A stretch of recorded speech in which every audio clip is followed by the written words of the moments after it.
एक बार की बात है, हमेशा हंसमुख से रहने वाली एक लड़की राधा की शादी को 6 महीने हो चुके थे। एक दिन उससे मिलने उसकी सबसे प्यारी सहेली मीरा उसके पास आती है। मीरा ने देखा कि हमेशा खुश रहने वाली लड़की राधा कुछ गुमसुम और चुपचाप सी है। मीरा ने इससे पूछा कि क्या बात है सखी, तुम कुछ उदास सी दिख रही हो, सब ठीक तो है ना? तुम्हारी ससुराल में तुम्हें कोई कुछ कहता तो नहीं? तुम तो बहुत दुबली हो रखी हो। तुम्हारे पति का व्यवहार कैसा है, मुझे बताओ, तुम्हें क्या परेशानी है? बहन, बात यह है कि मेरे पति बहुत अच्छे इंसान हैं और वो उतने ही अच्छे तीरंदाज भी हैं। रोज देर रात तक अभ्यास खत्म करके वो घर आते हैं। घर आकर वो सबसे पहले मुझे कहते हैं कि एक बार अपनी नाक की नथ को ऊपर उठाओ ताकि मैं उसमें से तीर निकाल कर दिखाऊं। वो रोज इसमें से तीर गुजार देते हैं। फिर मुझसे पूछते हैं, बोलो कोई और है कहीं मुझ जैसा? अच्छा तो यह बात है, मीरा बोलती गई। और तुम बुबली इसी फिक्र में हो गई कि कहीं किसी दिन वह तीर तुम्हें न लग जाए। दोनों हंसती हैं। हाँ, चिंता तो है ही कि कहीं किसी दिन मेरा ही काम तमाम न हो जाए। अच्छा, आज जब तुम्हारे पति तुमसे ये पूछे ना, तुम यह कहना, हाँ जी होंगे आप जैसे भी, घर नहीं तो बाहर होंगे।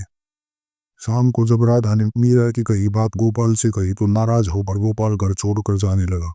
उसने कहा कि अब वह घर वापस तभी आएगा जब उसे कोई और उस जैसा धुरंधर टकराएगा। चलते चलते वह बहुत दूर निकल गया। चिलचिलाती दोपहर में वह खेत के पास पहुंचा। उसे भूत जोर की प्यास लग गई। उसे वह एक किसान दिखाई दिया जिससे उसने पानी मांगा। गोपाल के आश्चर्य का ठिकाना नहीं रहा जब उसने देखा कि वह किसान हल में बैलों की जगह वो शेरों को जोते हुए था। उस किसान का नाम तेज प्रताप था। उसने गोपाल से कहा कि उसका घर वहां से 100 कोस की दूरी पर ही था। तुम बस 2 मिनट रुको, मैं पानी लेकर अभी आता हूँ। और 2 मिनट भी नहीं हुई होंगी कि तेज प्रताप 100 कोस की दूरी से पानी ले आया। बातों बातों में वह भी गोपाल के साथ चल दिया और उसने कहा कि चलो हम मिलकर ढूंढते हैं कि कहीं और भी है क्या कोई तुम जैसा। वो दोनों बस कुछ दूर ही चले थे कि उन्हें रास्ते में आसमान की तरफ देखता हुआ, कभी हंसता, कभी तालियां बजाता और कभी नाचता एक व्यक्ति मिला। उस व्यक्ति का नाम था दूरदेख सिंह। उन दोनों को लगा कि वह कोई पागल व्यक्ति है।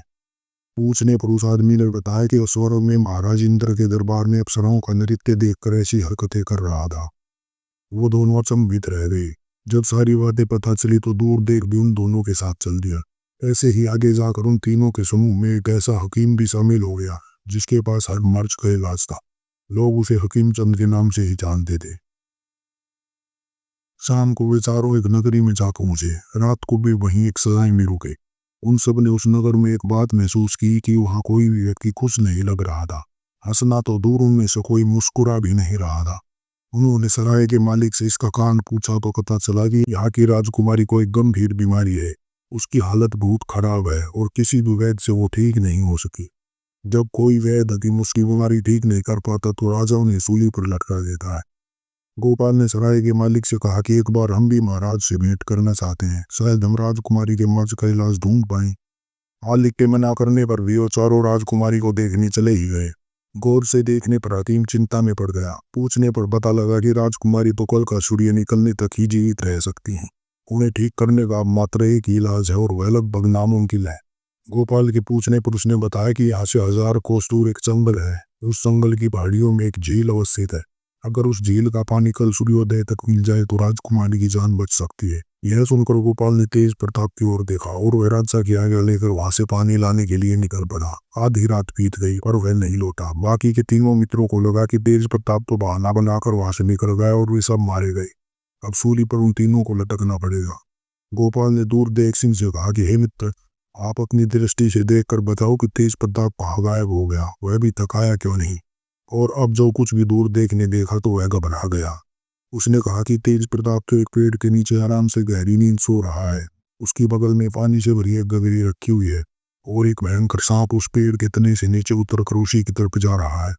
अगर सांप उसे काट लेगा तो सबका खेल खत्म। जल्दी कुछ करो, देखो सुबह भी होने वाली है। अब गोपाल ने कहा कि उस सांप की तरफ आप इशारा करके यह बताओ कि ठीक ठीक वह किस स्थान पर है। और जैसे ही इशारा मिला तो गोपाल ने एक सनसनाता हुआ तीर छोड़ दिया। तीर सांप के सर में लगा। सांप मर गया और लुढ़क कर तेज प्रताप की गोद में आ गया। उसकी नींद खुल गई तो उसने हड़बड़ा कर देखा कि सूर्य निकलने ही वाला था। वह कुछ देर थकान मिटाने के लिए बैठा था कि उसे नींद आ गई थी। उसने फौरन मटकी उठाई और राजकुमारी के कर्श में हाजिर हो गया। राजकुमारी का इलाज किया गया, वो बिल्कुल ठीक हो गई।